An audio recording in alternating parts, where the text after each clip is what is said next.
want to tell you a story. This is a story about a little girl who grew up in a domestic violence household, losing her mother at 9 years of age and growing up in confusion. This little girl had a resilience that no one had ever seen before. She had big dreams. This little girl, after losing her parents, actually was rehomed to live with her paternal grandparents in a remote country town in northwest New South Wales. Living as a non-Indigenous Australian, she attended school, and this was all she knew. Now that little girl had grown to a 40-year-old woman who was a wife, a mother, and an entrepreneur. She was living the dream. Until one day a package arrived in the mail. Inside that package was a pile of information that would change her life. It was a story of her family history. Not one story, but two. There was a story of her paternal family, which came at no surprise. And then there was a story that was something else. It was her Indigenous story. It was her mother's story about her family heritage. This was something the little girl had never known about, and as a woman, she had to process it. Reading about her mother's family brought a lot of emotions to the stage. She read about her grandfather, who served in the First World War as a soldier. She read of her grandfather, who was one of Australia's first Indigenous soldiers to serve in that war. And she read of his story of coming home with medals and how he returned hurt and deflated and all the emotions that he went through. As she sifted through the paperwork and read of the story, something shifted in this woman. There was a sense of spirit and belonging that she'd never actually felt before. It was a feeling like coming home. Looking at the photos, seeing the images, there was family stories that she was able to understand that had once been unexplained. There was questions that were left unanswered, but looking at the pictures and understanding the stories, it all began to fit, and the puzzle of her new world began to take shape. During this time, she had built herself up without the identity and the assistance of her heritage. And she had worked and built businesses and created opportunities for her family and seen things come forward. But during this discovery, something had to change. She was now Indigenous. And this is something she had to do for herself.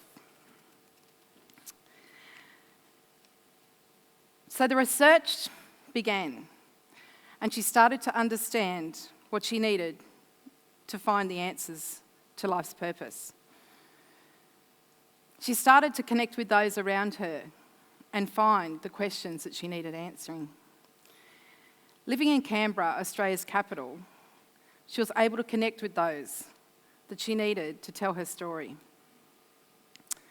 And finally, she was able to identify as a proud Kamilaroi woman. And this is my story. I'd like to acknowledge the Ngunnawal people where we meet today and pay my respects to the elders past, present and future. I'm blessed because I can see both sides of this nation and I'm able to work in both arenas with great comfort. My dream is to become a voice of my people and see the message go out and educate the world on the messages. There's a great sense of achievement that comes from this process, and there's a feeling of the jigsaw finally being able to fit. Through this journey, I have been able to become strong and proud. The interesting thing is, when people meet me, a lot of them say, "You don't look Aboriginal. You look Greek, maybe Italian, perhaps European." But fellow sisters and brothers of my Indigenous heritage can pick it straight away. They say to me, "What mob are you from?" There's a great sense of relief that comes with that, because it's amazing when you feel that sense of belonging. But it's funny how statements like this can make you feel so differently from each perspective. But to the doubters, I always say, there's a simple explanation. If you drink tea, it's tea. Whether it's strong, black, weak, or white, it's still a cup of tea.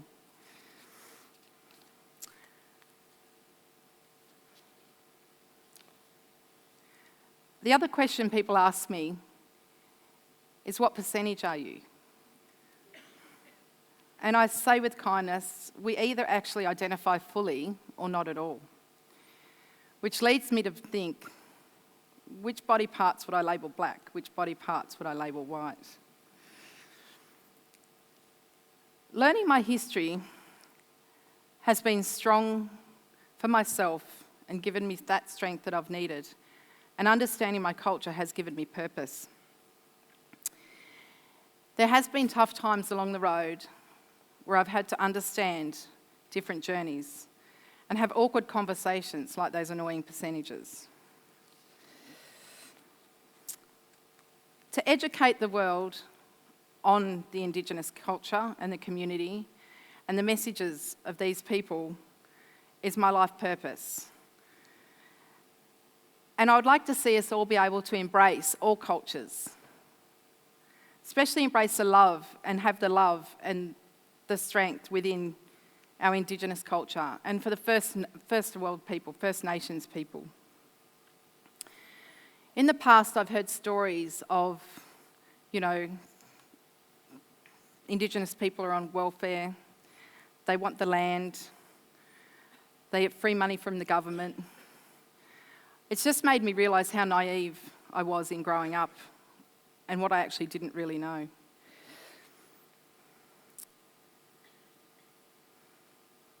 The key to this is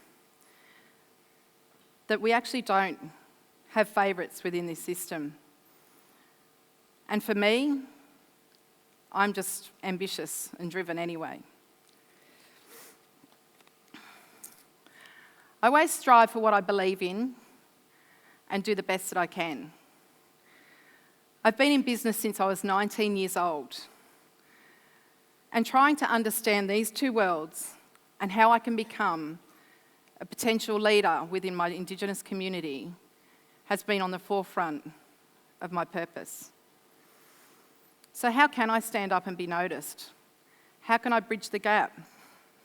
What can I do to introduce us as an Indigenous community to the world? So I create an Indigenous product range, and I love that range. With that range, we actually introduce raw suppliers that are approved by Indigenous communities. We only work with those that provide economic sustainability back into those communities. The flow of funds back into communities is very important. It actually helps them rely on their own economic independence. In truth, 5% of the true value of the products or the worth of those communities and the resources only feeds back into those communities. We need to change. It's our choice as consumers and business people to make that difference. We need to ask and respect the Indigenous suppliers that we use. On a recent trip to Arnhem Land, I was able to experience this firsthand. I was able to play with the aunties and the sisters when we had our women's business, and were able to create beautiful jewellery from seeds and nuts. And I was able to learn how to basket weave and create this beautiful necklace that I wear today. This necklace took me 6 hours to actually make. Can you imagine how long it takes to make one of the baskets?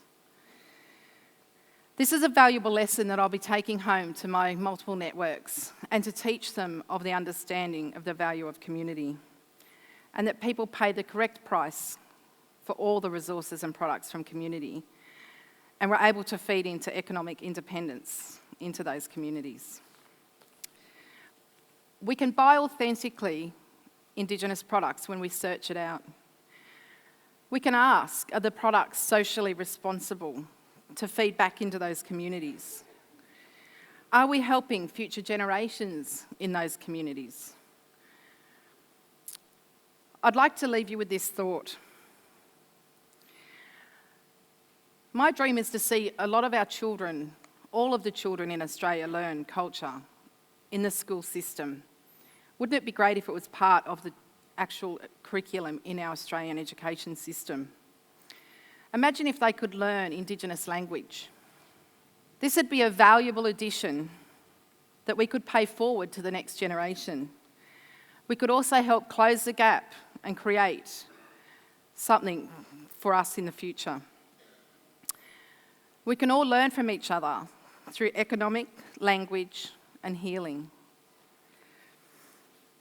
If you find this valuable, please follow it up. Talk to your schools, talk to your teachers, talk to your peers. See what we can do about bringing our cultures together. Thank you.